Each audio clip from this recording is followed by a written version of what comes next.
that's when I really seen high-end food. Do you need an apprenticeship to be a chef? Absolutely not.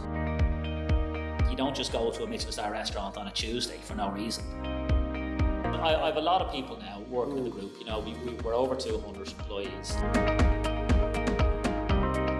Chef Table Podcast by Hotel and Restaurant Times.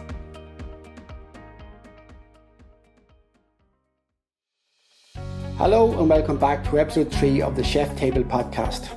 In this episode, we speak to Oliver Dunne. Oliver has an extensive career here in Ireland and also has worked abroad, working for the likes of Ramsay and Bono, before he achieved his own success with a Michelin Star.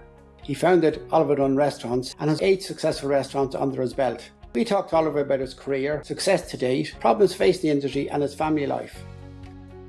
All the Chef Table episodes can be found at our website hotelandrestauranttimes.ie/podcasts, as well as on Spotify and YouTube at Hotel and Restaurant Times Podcast. This podcast is sponsored by Nespresso Professional, bringing the exceptional Nespresso coffee offering to hotels and restaurants. Oliver Dunne of Bon Appetit, and many other restaurants have you, Oliver? 7. So Bon Appetit being the first, and I've got 7 more. One under the Malahide, Bon Appetit being in Malahide, one under Malahide, Ribeye Steakhouse. Then I've got one in Galway, beef and lobster in Galway, another beef and lobster in Dublin City. Cleaver East in Dublin City, do the food and beverage in the Clarence Hotel, and then also a Pink Restaurant in South William Street, Donnybrook, Gastro Pub, and then out in County Louth we have a restaurant called Bryanstown Social. Right. And this all started as a result of you deciding that you wanted to be a chef? Yeah, this all started deciding I want to be a chef. Even that's kind of funny. I just became a chef. I never decided to be a chef. It just kind of happened in life. Why these things happen, I don't know. Was it fate? Was it meant to be? I question that now. Now that I'm not cooking effectively anymore, I always question, because at the time, I suppose when I was cooking, I absolutely adored food, loved every second of it, and the chef, and I was going to be a chef until I was 100 years old, And now that obviously the group is big enough now, I'm not in the kitchen cooking on a daily basis. So I now question, that kind of thing, like, did I ever want to be a chef, or was it just a difficult, I liked challenge, and I liked how hard it was, and I liked how black and white it was, and how that's right and that's wrong, and that's better than that. And it's very clear and very evident to see, and I like that aspect of it. So it was a very easy tool for me to improve daily and to push daily and to become better daily. And I think that was really the draw. It was not so much that now in hindsight, it wasn't so much the actual enjoyment out of cooking. It was just the enjoyment out of being better. Right. I think that's what I think now. I'm 45 now. Like, maybe ask me when I'm 50 and I might have a different view. But it was an interesting one. And when you left school, at what age?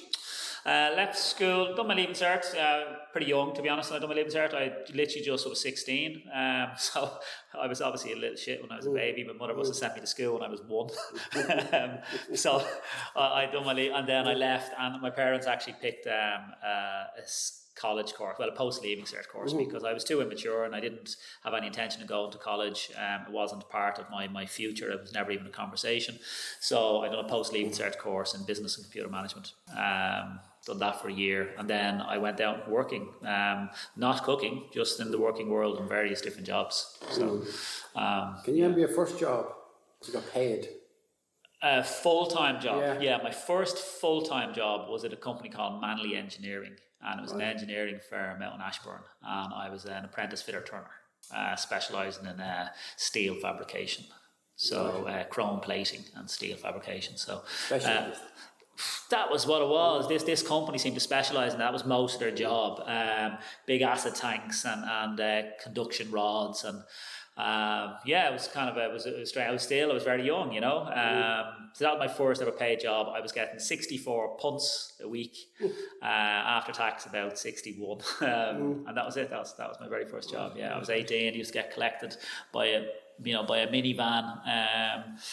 on the Ballymun Road would come up and collect me, and there'd be like 10 fellas, 10 men, like fully grown men. I was 18. These lads were, in my eyes, were 100, you know, at that age. And they were all working in different factories out in Ashbourne, and I used to get the bus out every morning. Like, this minivan used to collect me for whatever it was. But like a hopper type thing. Yeah, just pull up and I'd stand there freezing cold, you'd pull in, and it was it was weird. It was an education. And the lunchbox? A lunchbox, yeah, but it was definitely a boy with men, you know. I was the youngest by 15 years, I'd say. They were working in a different factory to me. I was in this Mandy Engineering. It was just, how did I get there and back? I don't even know who organised that. I'm sure it was my parents. I don't know, That was the first paid job, Right. Long way away from cooking. Yeah, I was going to say, somewhat away from it. So, when did you first, I suppose, embrace the culinary arts? I was part-time during secondary school, part-time working in a pizza restaurant, the Independent Pizza in Condra, and then I was offered a job as a commis chef. After I left Mandy Engineering, I was into clubbing, night clubbing, and I was, thought I was a cool kid, as everyone does when you're that age. So I was jumping around the city centre, going from raves to raves, and working. I wanted to work in all these fashion shops, so I got the jobs in clothes shops in town. And I hated it. And then I was offered a job as a commis chef in the Gotham Cafe. And I came across Nigel Teague, who was the head chef there, and I was working in the pasta kitchen. So the Gotham Cafe has a pizza restaurant, and then it's also a back kitchen where all the regular food, everything bar pizzas is made. I was in that. So I was with Nigel. Nigel's very passionate English head chef, loved food, and he kind of took me under his wing. And that was when I worked with Nigel nearly every shift. So I'd only 2 of us in the kitchen, so I used to do the shifts with him.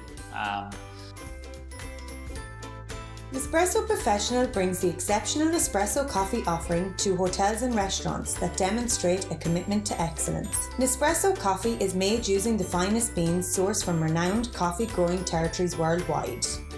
Offering a range of coffees to satisfy discerning palates and complement dining experiences, the Nespresso Professional coffee machine delivers consistently exceptional coffee drinks, cup after cup. Did he like me, or was I just a weakest link? And he took me under his arm, or to basically, because maybe the sous chef didn't want to work with me. I don't know. Again, hindsight, I actually, I know how restaurants work now. So the chances were the head chef said, "Listen, leave your man with me. I'll sort him out." I reckon that's what it was, more so than I was good. But anyway, I worked with Nigel for maybe a year and a half, and then he moved on then, and he took me with him to the hotel. He went to the Brooks Hotel to open the Brooks Hotel on Drury Street. So at the time when you were working with him, would you have had a good experience, to say, of the different vegetables and that? Would you have known what stuff was? Would you have a good idea of what it was? No. I was clueless. It was never...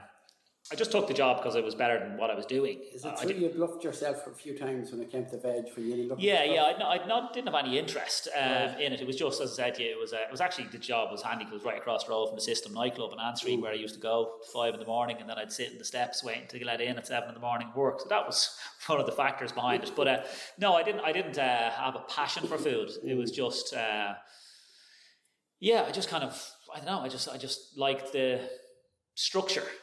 I like the structure. I like the way that you had to be ready at a certain time of day to prep. You had it before and after. It was very clean. You go home with great satisfaction because you've achieved something. You've every day you come in, you know your goals before you start every day. And it's not like a different job where, like an office job, like my job now is, I don't have to finish my goals on a daily basis. I can let my goals today carry on till tomorrow and the next day and the next day. I don't have, but in the restaurant world, you can't do that. When you're in a kitchen, you have to be ready for lunch service. If you're not ready for lunch service, it's just been an absolute disaster, failure. People won't be served food. So you have to be ready. That's taken away from you. So you're ready in time, and then you have to structure of the day. Then you have to rush to the lunch service. Then you have to clean down. There's all kind of little tick boxes throughout the day. So it's very rewarding in that regard. That's what I think it is. That's what sort of got me into it. And what age were you then at that stage? You 20s, were you? No, it would have been earlier. It would have been about 19, right. Yeah, with Nigel. Yeah, definitely 19, yeah. Right. And he would have given you the fundamentals of the service and all that? Yeah, he gave me the whole ins and outs of it, and just little things, like he would tell me stories, he'd come in, he was just so passionate. I never knew passion around food. I didn't come from a food background. I didn't like food. I didn't eat any vegetables till I was in my 20s. But he would tell me about dreams he was having about swimming in baths of broccoli and this like crazy shit, you know. I remember one day we ran out of mayonnaise and he told me, I said, we've no mayonnaise, you know, making Caesar dressing. And he said, don't worry about it, I'll make it. My mind was blown. Like, what do you mean you can make it? How can you make mayonnaise, you know? So there's just so much to learn in food that, it can be captivating. It can be captivating. So that's what it was. I was with him, and then he moved on again after Brooks Hotel. He got me a job in Peacock Alley with Conrad Gallagher, the Michelin Star restaurant. And that's when I really seen high-end food. And I realised, again, God, there's another step up, and there's another step up on another level. So, you know, I was there for maybe 6 weeks, I think. But Jesus, it was a world away from what I had seen before that. You know, I didn't know food could be that, whatever that was. You know, people say art. I don't think food's art. I don't like that phrase, but you get what I mean when I say that. It was just different. It was just different. So that's when I got kind of like, God, I like that. You know, you got bitten by the bug. Yeah. I always wanted to be the best. You know, I've sporting. I've always been sporting, and I've always wanted to win. So I'm very competitive. Still to this day, I'm competitive. That's what it really is. That's what drives me.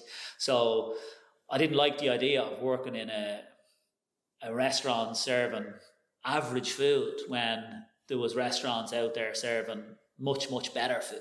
So I wanted to be the best. So I sort of seeked out that then after that, I suppose, you know. Again, in hindsight, looking back, that's what I seeked out. That's why I moved to London. I moved to London just my 21st, just after that. And I just wanted to work in the best restaurants. And I went to the best restaurants. I started off in 1 stars. I went over. I was with Gary Rhodes first, 1 Michelin star. I done that. And then after there, I spent nearly 2 years with him. Worked my way up to the kitchen there. As I said, I moved over 21, I was 23. Then I went to Gordon Ramsay's Royal Hospital Road, which Gordon was the best chef in the UK at the time. Now, he only 2 stars, he was going for his 3rd star, but he was the one everyone was talking about. You know, it used to be Marco Pierre White, there was a couple of lads, Pierre Kaufman, Nico Landes. This is going back when all the old 3-star lads, most of them are coming to the end of their careers. Marco had kind of just given up his 3 stars. Gordon was the top dog. So I went to work for Gordon. So so I always seeked out the best, you know. So I done that for maybe 6 or 7 months, and came back to Ireland. It just was a kitchen that just didn't suit me, you know. Was it the pressure, or was it being away from home, or? Well, at that stage, I was 2.5 years away from home. It wasn't away from home, no, and it wasn't the pressure either. It was the first time I'd actually ever went to a restaurant that I just didn't enjoy it. I didn't enjoy it. Yes, the food on the plate was stunning. It was absolutely stunning. In hindsight, you know, was it the best restaurant I ever worked in? No, I don't think it was, but accolades claim it is, but certainly I didn't get the most out of it. But I just didn't enjoy the way they worked, the way they operated. I don't know. Like, I don't want to say I was. It just didn't sit with you. Yeah, like, you know, what was supposed to, I want to say I was too smart for it, because I'm not saying I'm smart, but I just didn't put up with the bullshit. And there was a lot of it, like, you know, like an awful lot of it. You had to do an awful lot of completely illogical stuff. That's a better way of saying it. And I'm a very logical thinker. So you had to wipe your benches down a certain direction. Like, you can't just wipe the bench down. You have to wipe from left to right or right to left, whatever it was at the time. It's just crazy stuff, you know. And it's just like, this doesn't make any sense. Yeah, it just doesn't make any sense. Like, it was just foolish, like, you know. You had to chop before making olive tapenade. Like, I had to chop the olives up, and you would chop before you make the tapenade, and you'd be like, well, what's the point? Because that was the right way to do things. Now, I get that logic, you know, of this is the correct way, you do everything correctly, but not if it doesn't make any sense, you don't. That's just foolish. So there was an awful lot of that in it. And again, maybe I didn't understand the bigger picture at the time, but I think I did understand the bigger picture. It was just, there was an awful lot of bullshit. Like, you had to position if you're making stocks, for example, you're making stock meaning gravy for the listeners. If you're making stock, you have to roast off bones, and people might be aware of that. Like in Gordon Ramsay, you had to put the bones in the tray before you went to the oven in a certain formation. And I just thought that was complete and utter bullshit, you know, and it is. And I'm telling you now, 25 years later, or whatever it is, 20 years later, that it is absolute bullshit. And I won my own Michelin star. I'm not coming from a background of I'm naive and clueless. I'm not. It's just nonsense. So anyway, that was my time there. Still, as I said, I worked a long time there, and also I was put onto the pastry section, which didn't suit me because I knew the process of the kitchen. You had to do a year or 2 years in every section. I wanted to be like all young chefs. I wanted to cook the main courses because the main courses was considered the pinnacle. And again, now I know that's not the case, but at the time when you're young and 23, 24 years of age, you know, you're full of testosterone and you want to be top dog, you know. So I didn't have the patience to hang around, you know. So I come back to Dublin. And where did you start? Where did you go back to? I come back and I took a job in the Clarence Hotel. Coincidentally, where I now have the food franchise, and I came back to a chef because there was a chef there called Anthony Eli, and Anthony Eli was the head chef of a 2 Michelin star restaurant in London called The Square. So he just came from the UK, an English guy, and he took over the Clarence Hotel, the Tea Rooms restaurant. And the Tea Rooms restaurant, at the time, had a very good reputation. And when I came back, for me, it was kind of like a little bit of London back in Dublin, you know. So I seeked him out and I went in as sous chef in the Clarence Hotel. And this is owned at the time by Bono? This is owned, by Bono, Bono the Edge, and Paddy McKillen Senior. Yeah. Right. And how did you find working with the rock stars? Yeah, cool. It was kind of nice. Bono used to come in, which was a really nice touch. Like at that stage, Bono was in quite often. Nowadays, not so much. Like I haven't laid eyes on him in years, maybe 3 years. He used to go in. And Christmas Eve was a lovely touch. Bono used to come into the Clarence Hotel every Christmas Eve to have drinks with the staff. And I remember in the Octagon Bar on Christmas Eve sitting there, and it was Bono in with all the staff, all the receptionists, all the kitchen staff, all the hotel staff, the maids and the chambermaids, and he used to bring us all into the bar and buy out a drink and sit with us. And you think back, like that was a lovely touch. That was a nice thing to do, you know. I remember him telling stories of some lad out of AC/DC. I don't know his name, but whatever his real name is and what you call him, if you called him the wrong name, he would give you a punch in the face or something. Like, he would tell stories, you'd be sitting there and all listening to it and all, you know. So that was a lovely touch, you know. So that was basically the only interaction. Other than that, it was just life as normal in the kitchens. Yeah, but you said, I seem to recall you telling me that he was very much give you a free hand, like, you know, sent you to New York to look at menus. Was that Bono? Oh no, that wasn't. That was when I was starting out. So when I initially had the meeting. Yeah. So I initially had the meeting about am I interested in taking over the lease of the Clarence or the Tea Rooms restaurant. So I had a meeting upstairs in the meeting rooms in the Clarence Hotel, and I didn't know who I was meeting, to be honest. I didn't expect a meeting, but it was Bono, it was the Edge, it was Paddy McKillen Senior, it was the hotel management. And I walked in, God, you know, but at that stage I was also a bit ballsy, you know. I had my Michelin star here at Bon Appetit for a good few years, hence the reason I suppose they contacted me in the first place, you know, to come in, have a chat. The Clarence Hotel or the Tea Rooms restaurant was dying at this stage. It wasn't doing very well. Its old reputation had long gone. This was back in 2013 maybe or 14. So when I went upstairs to meet them, they had the ideas of they wanted a pizzeria. They wanted to open a pizzeria, you know, and because of like there's loads of pizzerias over in LA, like the kind of high end fancy ones, Mozza and all these places. I had very different opinions, and it transpires that they liked that. They liked the fact that I wasn't starstruck. I knew what I wanted to do. I knew what I was only willing to do. I wasn't willing to do pizzas at that stage. I was very much so a fine dining, high end kind of chef.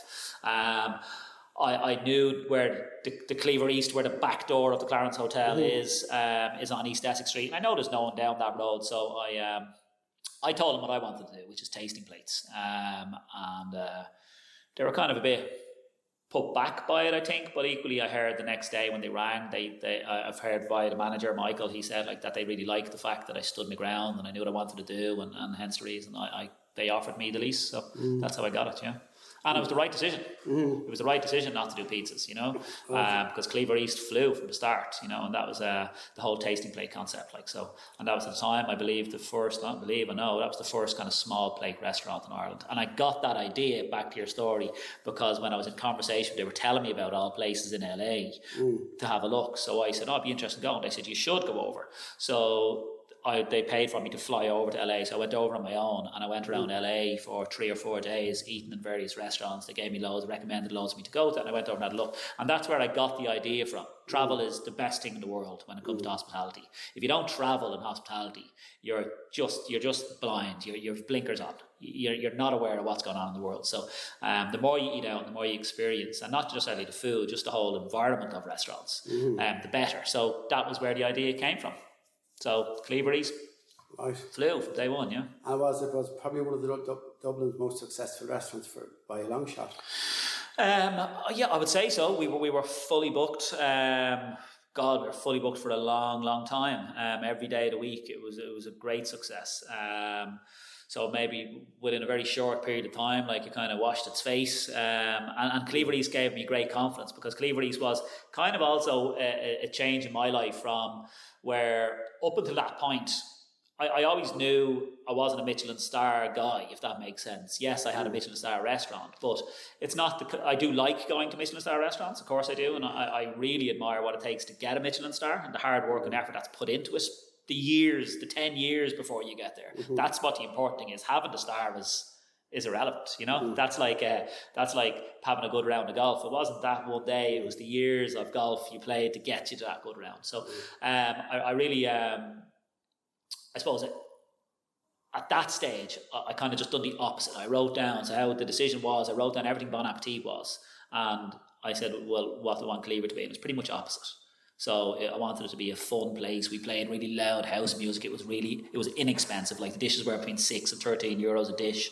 I wanted people to have just best quality food they could possibly eat, and the best quality service. But why do you price yourself out of the market? You know, and I felt that's what the world of fine dining chefs do. The best chefs, they ego driven. Of course, it is that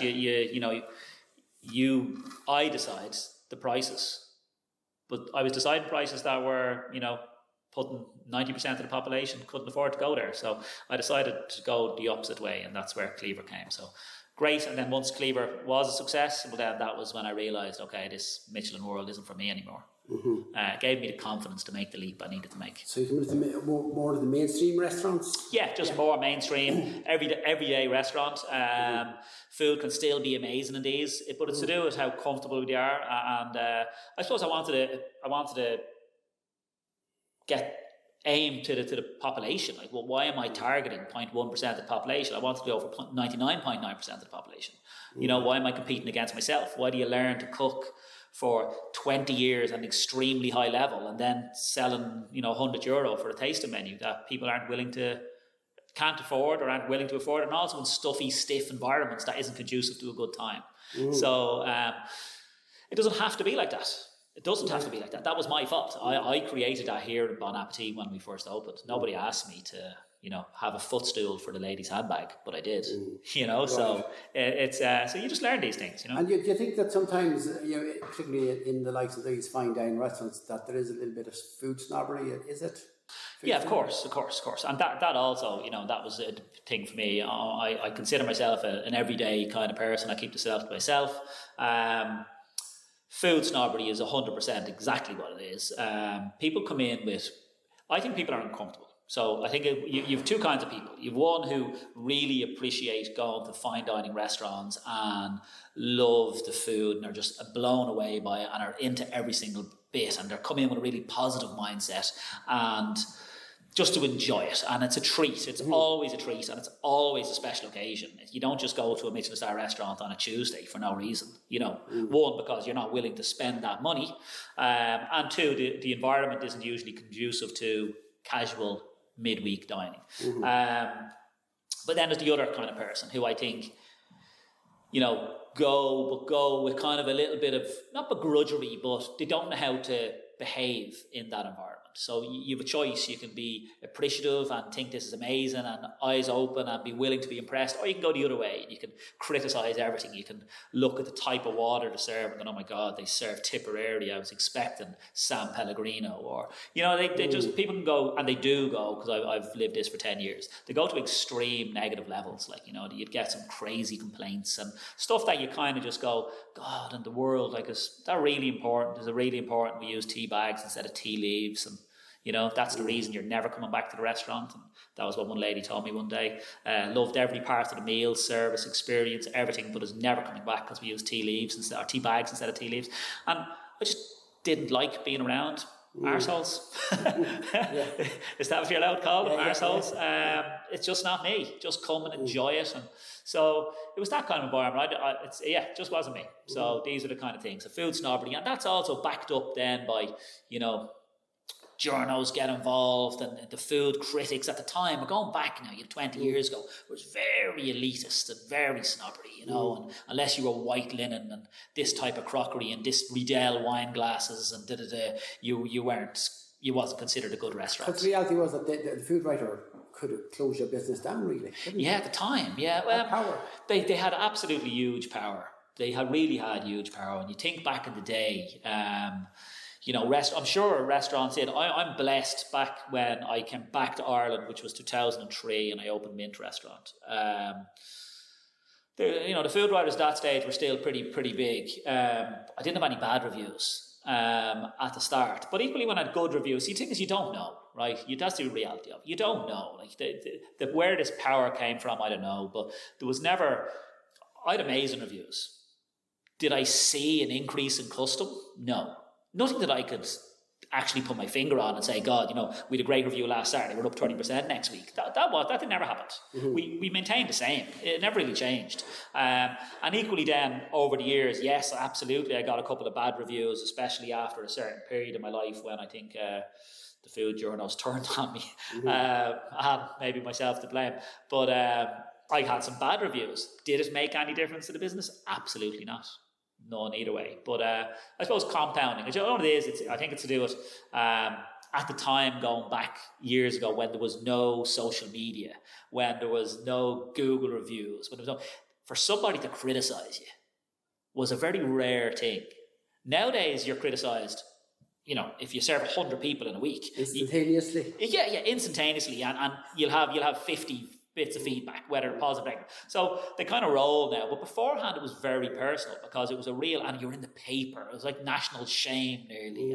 And when you think of people put their livelihoods, they're working as hard as they can, whatever they are. And you could be a mechanic listening to this. You could be, imagine you're spending all your money, your family at home, you're going to your normal life, and you're busting your ass as much as you can. And someone writes in the newspaper that the service you've done on the car was substandard, and a real threat to your livelihood and your career, and how personal that is, and how people could perceive that to be. And that's what it was back then, I always wondered how many of those people that wrote those type of reviews actually worked in the kitchen.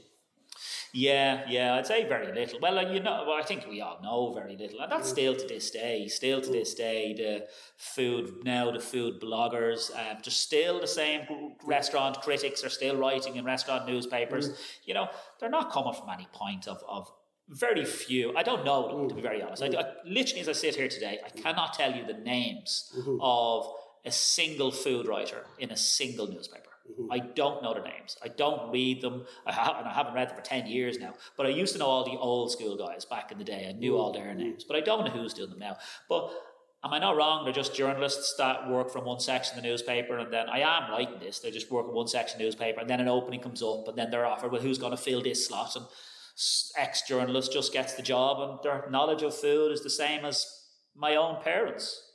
Just people who go to restaurants occasionally who've never worked in a restaurant. Actually, matter of fact, my own parents would be way more qualified to do food critics now because they've, with me involved in restaurants, they've eaten in some of the best restaurants in the world and we eat out all the time.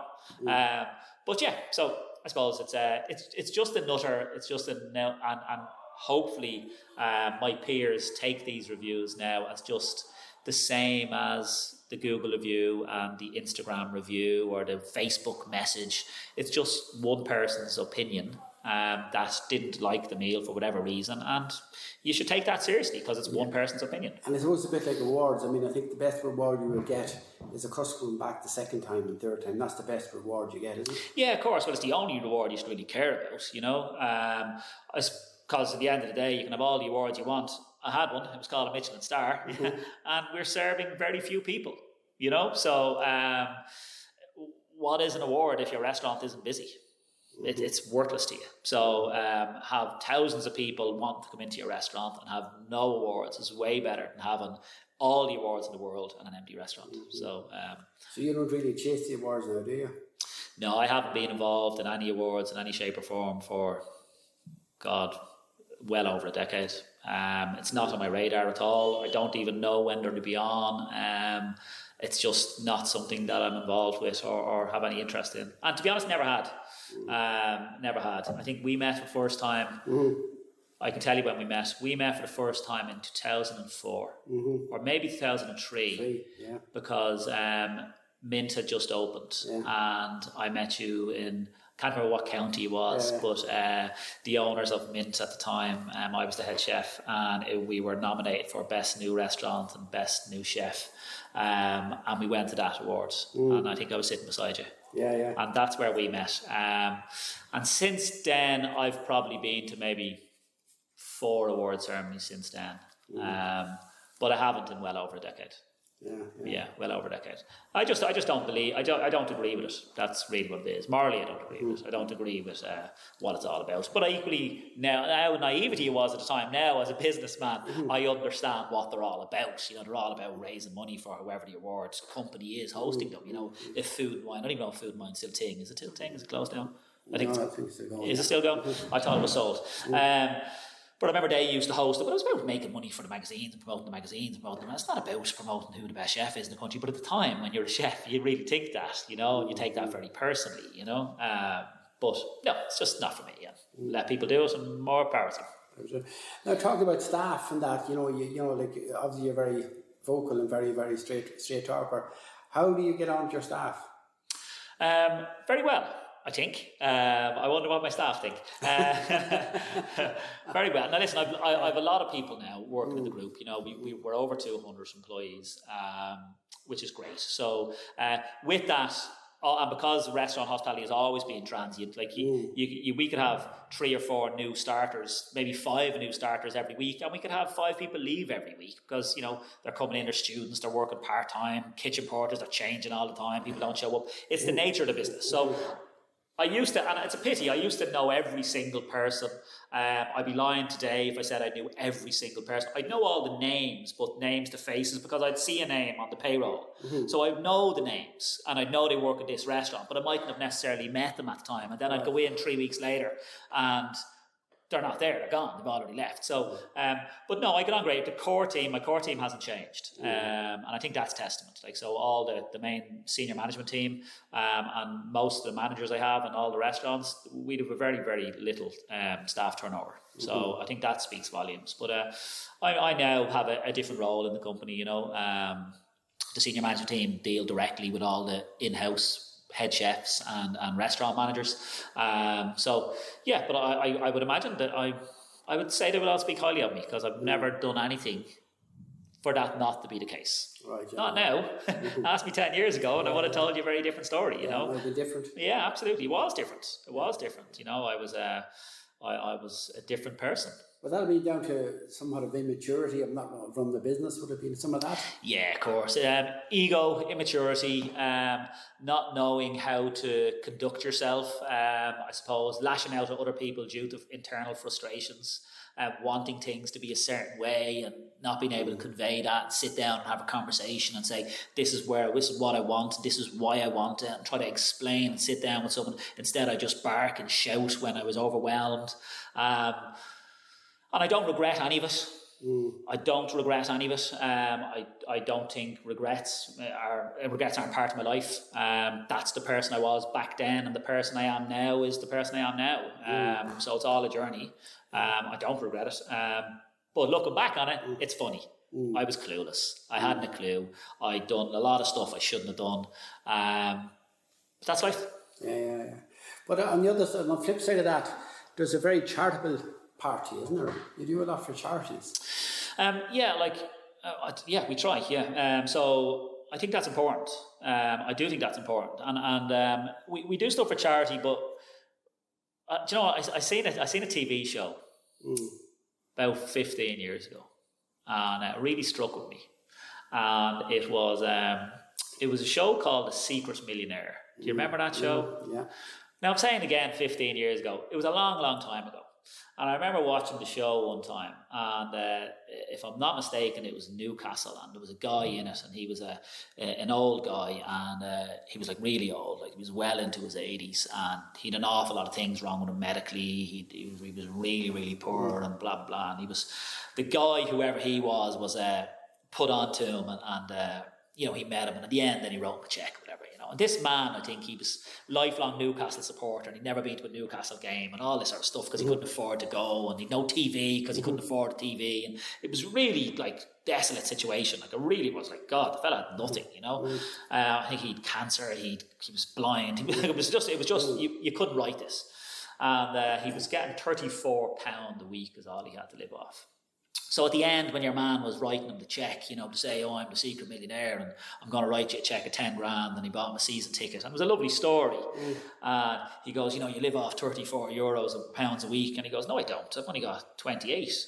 And he says, no, you've 34. He goes, I don't, I've 28. And he goes, how have you 28? He goes, because I give €6 or pound to this charity every week, And the secret millionaire was just floored. He sort of went, what do you mean? He goes, you've only 34 and you give 6 away. He goes, I didn't know that. I never knew that. Like, how did I not know that? And he goes, why would you know that? You don't do charity to tell everybody about it.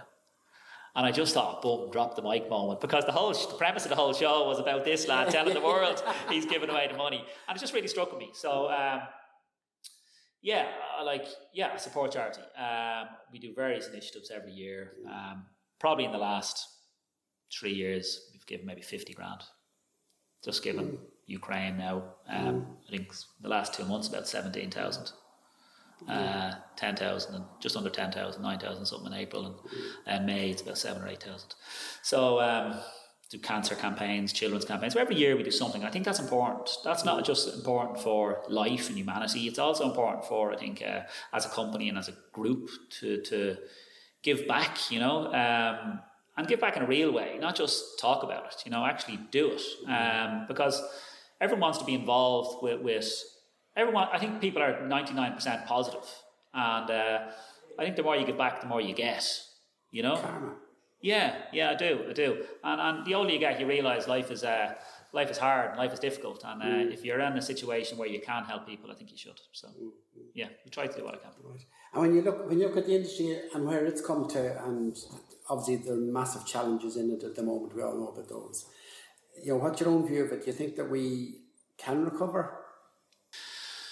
Yeah, in terms of economically? Well, economically, and also from a staffing potential, how, position, how we change that? I think economically, I can only speak for where I know, okay? And I'm sure there's places around the country that maybe haven't come back. I don't know, right?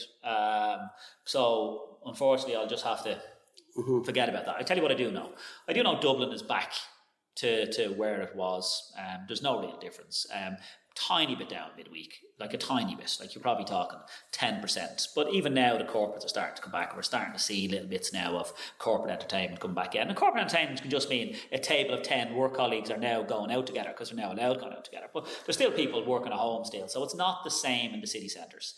Out in suburbia here in Malahide where I am, that's gone back to where it was.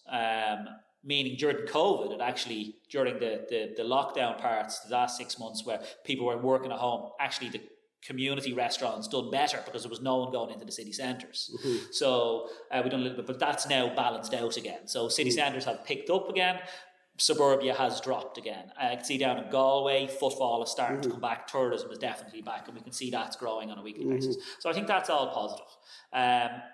Employment, I think that'll be a couple of years. And that'll be a couple of years because it'll take a couple of years for people to forget. And what I mean by people to forget, people in the hospitality to forget that hospitality is a tough industry. And new people will come in. I suppose not because what's happened I think what happened is it's always been a tough industry. COVID gave people an opportunity to sit back and look at their life, to question, God, I never had a weekend off. If you're working hospital, you never had a weekend off. You never had this off. And you got to realise, there is another way to live life.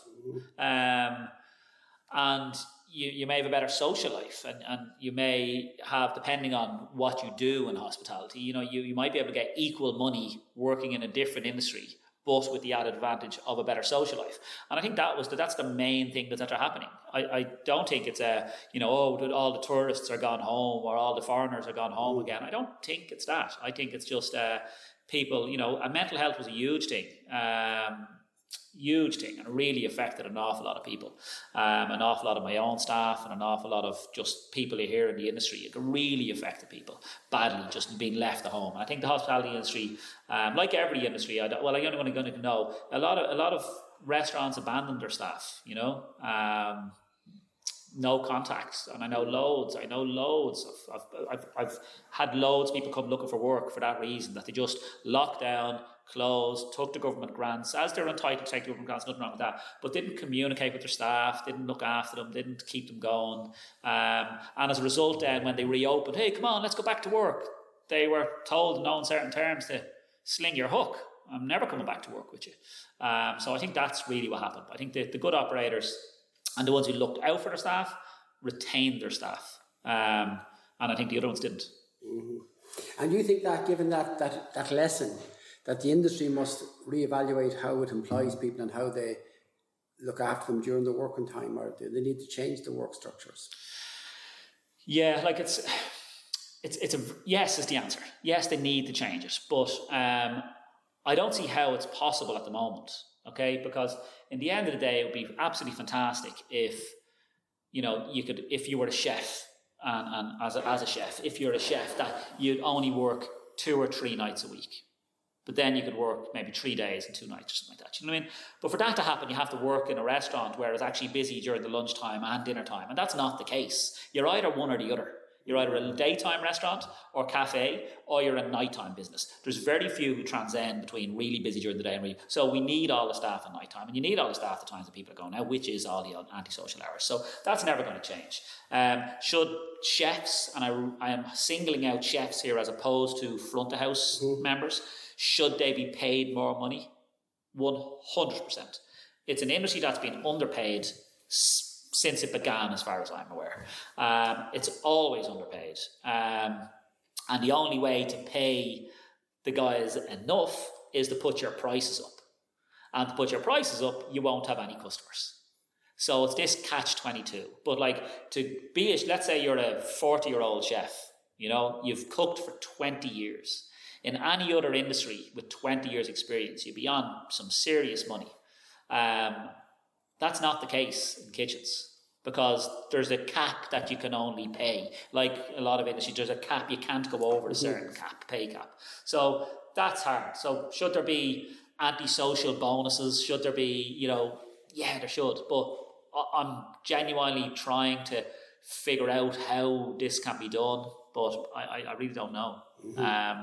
I looked at the whole minimum wage and living wage, but you just can't. You can't. The reality is, it doesn't stack. There's no money at the end of the year to justify. If you paid all your part-time staff, which in hospitality would be the majority of your staff, the living wage, you'd be bust, which is $12.50 or something like that, isn't it? So yeah, I just think the industry itself needs look at. If you look at the European model, and even in the UK, when you go to restaurants, but mainly mainland Europe, your starters are the same prices as your main courses.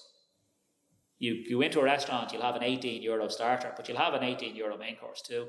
Over here, starters are 7 and 8 and 9, and it doesn't stack. The cost to make a starter versus the cost to make a main course, the difference is very subtle. Apart from if you're putting a fillet steak on a menu, which is a big item, but outside of that, the difference might be €1 in terms of the build cost to produce that dish. But one dish you're selling for €10 or €8. It's almost like a lost leader. A lost leader, yeah, a lost leader. So there's all these things. Dessert, another one, great one. Like how much is a brought you to a restaurant, dessert was £6, you go, oh, that's kind of cheap. If the dessert was €10, That's very expensive. So like, where's the sweet point? Is it €8? The cost of dessert. You're better off not selling desserts. Now, people can listen and say don't, but that's not what the restaurant experience is. You have to. But you'd be better off just selling the main course, a drink, get out, turn your table in 30 minutes. Because having someone sit there with a dessert, a couple sharing one dessert and drinking a tea and coffee for a tenner and sitting at the table for an extra 40 minutes, complete waste of time. You know, it wouldn't even be the wage cost of the waiter serving them. So, it's a strange one. It's a strange one. I can't see how it can be fixed. Yeah, you mentioned the government and the subsidies that the support to give the industry during the COVID. Do you think that the government appreciate or understand tourism? I'd have to say I don't know what goes on. I'd have to sort of appreciate it. Of course, they know financially what tourism brings in. Do they appreciate? I think they were in an awkward situation. They were in a horrible situation. In the end of the day, all the people who work in the government are no different than you and I and anyone else in the world. They're just normal human beings trying to navigate the way through something they have no idea what they're doing. Because how would they know? How would Micheal Martin and Leo Varadkar know anything about COVID more than we do? You know, so it was a very, very hard task. Was the restaurant industry kind of scapegoated? I suppose the hospitality industry scapegoat. I suppose the hospitality industry is the area where people socialise. So it's where do people gather is in the hospitality sector. That's a straight one. Schools were another one. So when push comes to shove, as a parent, should they have closed the schools versus hospitality? Absolutely not. They made the right decision. They should have kept the schools open and closed hospitality. They couldn't win. They couldn't win because you had to stop people from gathering, and that's how you stop. And yes, people are going to go to houses, but that was a personal choice. People going to houses, you know what I mean? They didn't have to do that. That's not the government's fault that people had house parties. That's the people who were irresponsible who had the house parties. That's not the government's fault. So it was a catch-22. I think they made the right calls, and I think they supported the hospitality industry very well. I think they've done the best they could.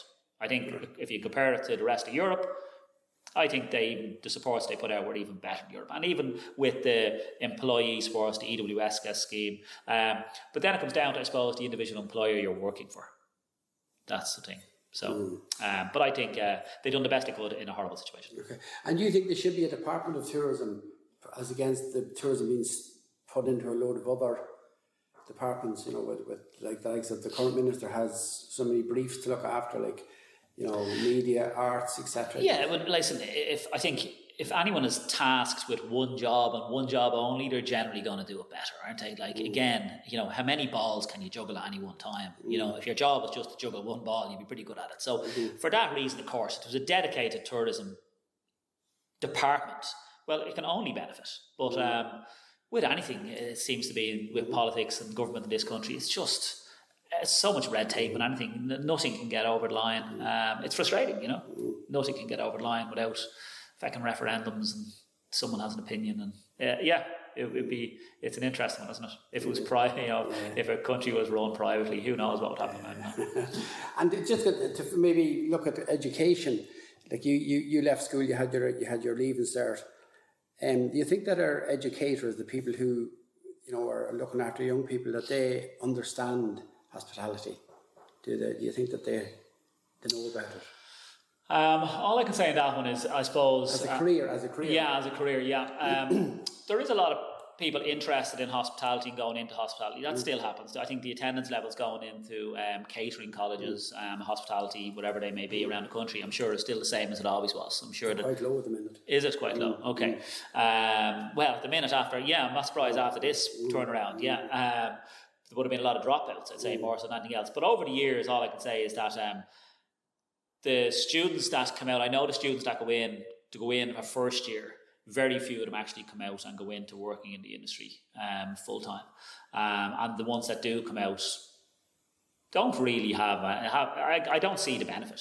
I've never come across anyone who's come out of third level catering college as a qualified chef that it's actually benefited them.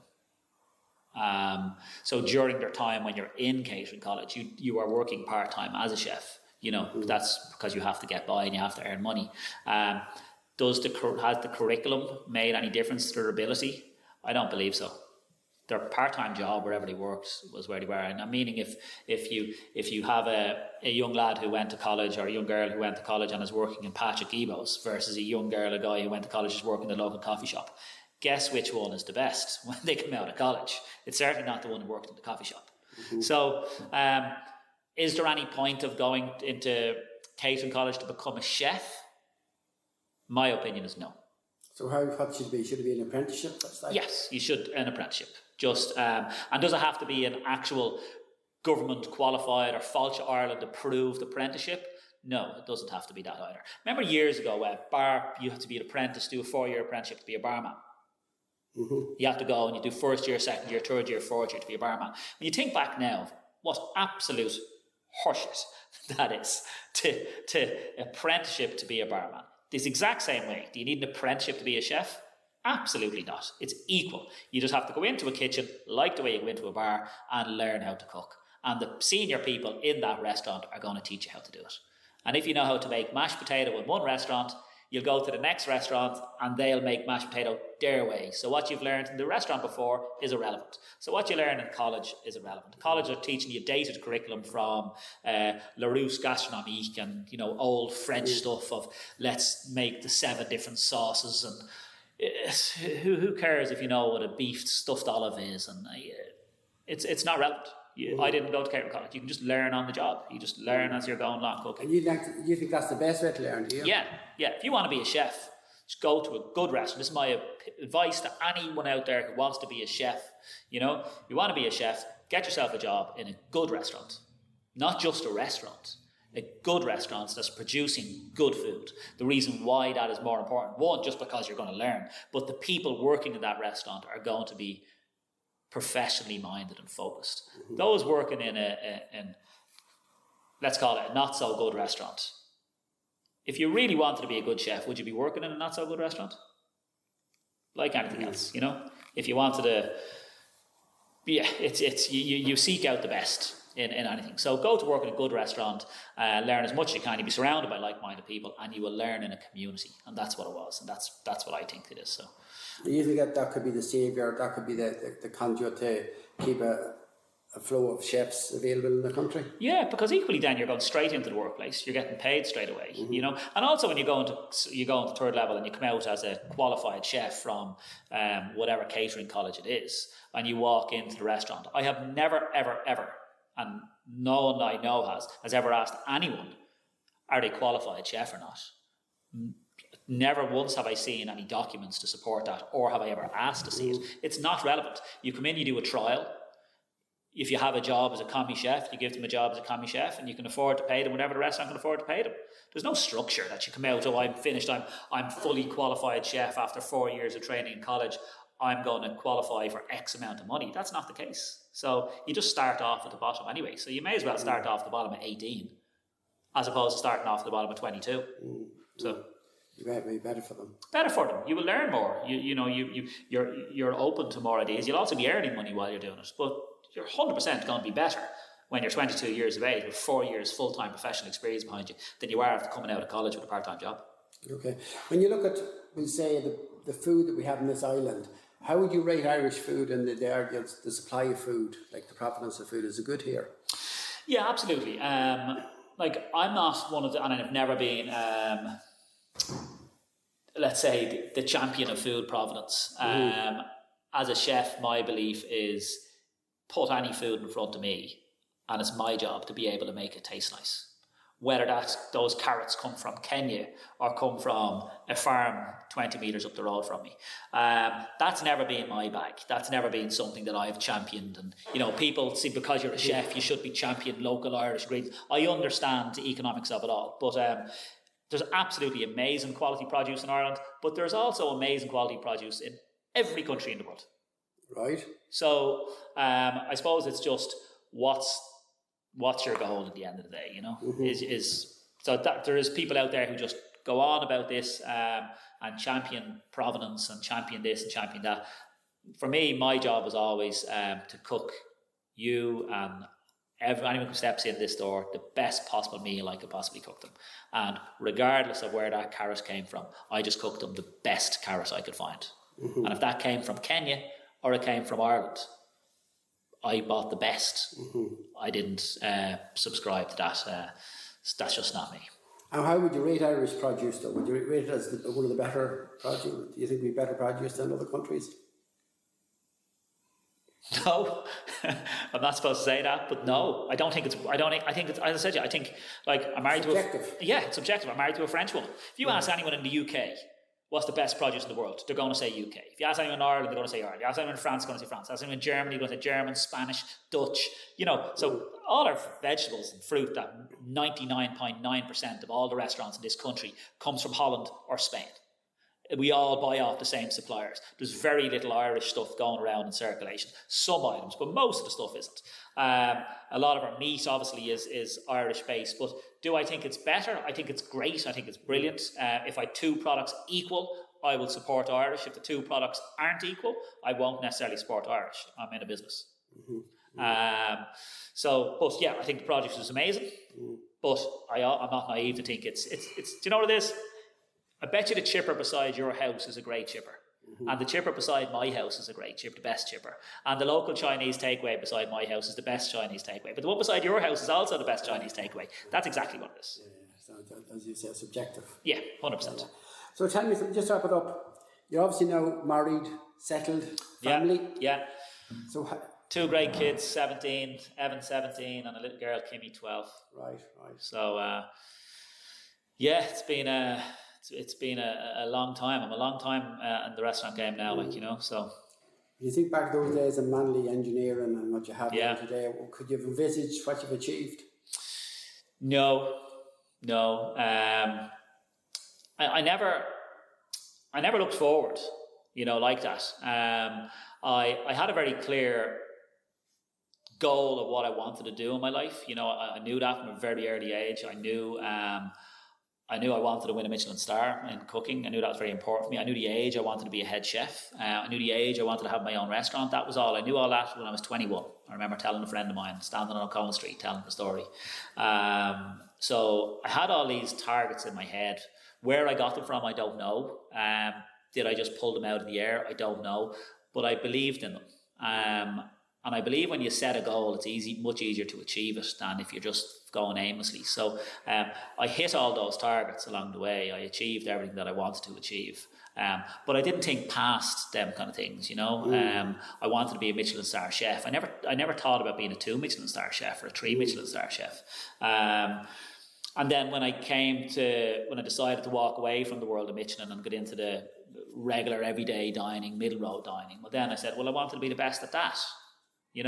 And what is the best at that? It's no longer the best food in the world, because that's what Michelin is, about the best food in the world. It's about, I want to have successful, happy restaurants where people come and enjoy themselves. And I realised so that's what kind of got me excited about it. And then just building restaurants. I like building new restaurants. I like teams. I like finding a site and then analysing what would work well in that site. And I think as a group, our ability to change is our strength, is the number one strength. We're not afraid of failure. I opened Pink in South William Street.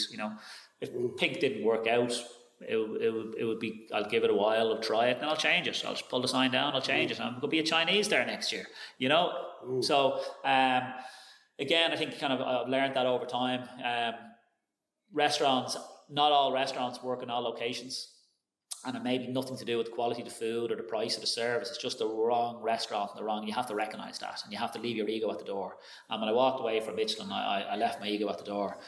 So I said, if I'm going to leave it, I'm going to leave it fully and completely. And I think that's been a great strength, So you've mellowed. Yeah. In some ways mellowed, but not in other ways. Yeah, it's just my priorities have shifted.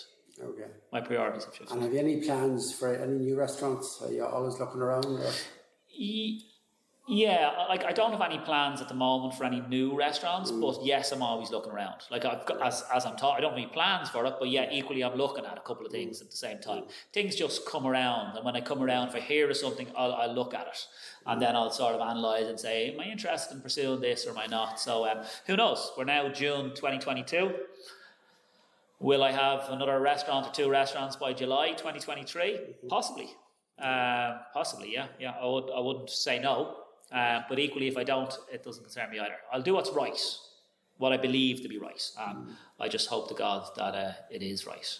And just to wrap up on it, would you use much technology in your kitchens? Like, would technology play a big part in your ovens and cookers and all that sort of stuff? Not in terms of in ovens and no, not in actual the physical backbone of the kitchen. No, all just standard. We don't use any technology. And do you see that as something that might come into play? Into what level when you say technology? Well, you can have an oven that can be preset to cook things at a certain way. Well, I suppose we all do that, and we've always done that. You know, like slow cooking effectively and things like that. But it's never used for service times. You know what I mean? Service times is quick cooking on the spot, instant. But yeah, do we slow cook things overnight? Absolutely, we do all that sort of stuff. We've always done it. But in terms of technology, is it any different? No. We have water baths. That's about as exotic as it gets. I used to use them once upon a time for loads of stuff back in the Michelin days. Now I don't. I just use them for particular items. Some items are just absolutely infinitely better out of a water bath than they are out of conventional cooking. So if it makes sense and it's logical to use it, we use it. And if it isn't, we don't. Yeah. So they say, watch this space. Yeah. So at the moment, as I said, we're all... The team's happy, the restaurants are doing well. You can't win them all. We're always renovating and always changing and always reinvesting back into the restaurants and always just looking to make people happier. That's really it. And why do people that's the thing. What makes people happy when they come to a restaurant? I think the answer to that question changes every day depending on the mood of the person walking in. So it's an evolving, exciting industry if you want to get into it in detail and look at it and analyse it and get caught up in it. But you can also sit back and just go, just cooking food, putting on a plate and serving it to people. And that's the mistake. All the people who open the new restaurant, the first restaurant for the first time because they think they're great chefs or they like a little coffee shop and I make a great lasagna. That's why the failure rate is so high in the first year. You have to be into the detail. You have to ask why all the time and be willing to change all the time, or it doesn't work out. A big thanks to Oliver Dunne for joining us at the Chef Table. You can follow and subscribe to our channels with all our podcasts available on our website and on Spotify and YouTube. Bye for now.